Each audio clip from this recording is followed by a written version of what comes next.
All right, gang, I want you to think about a scenario with me.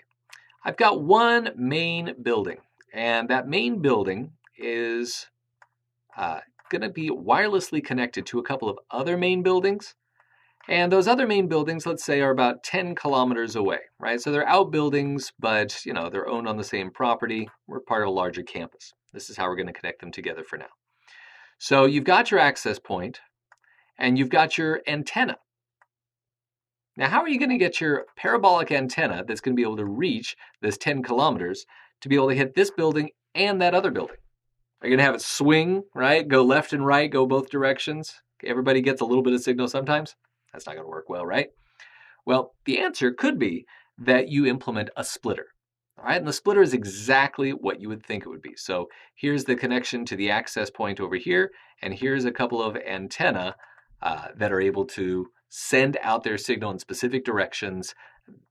And this is typically when you would use this is for directional antenna pointing in different directions that then can take in and receive that signal. Pretty cool, right? All right, so I split it, and now it's like I get 2 antenna for the price of 1. Any downside to this? Somebody's got to pay the piper. No such thing as a free lunch. You knew there had to be something. Yeah, there's 2 somethings to deal with, gang. One is that the splitting of the signal does reduce the range by about 4 dBi.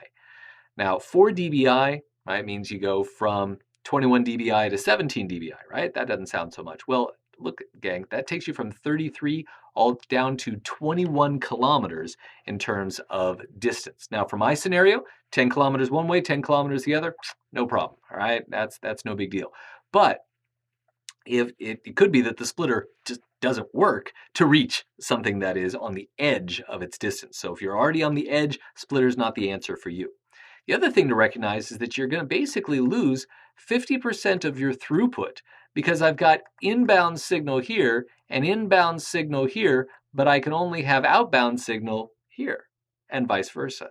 So when I'm dealing with that throughput, that means that essentially we're going to have to buffer in here, and that's going to be a bottleneck as we work on getting out to this exit point and reach the access point and the rest of the network that's behind it. So you lose throughput, right? It's really, you really are having both networks have to funnel through one antenna and therefore have one stream of data that's moving into the access point for processing. So it'll buy you time to come up with a better solution.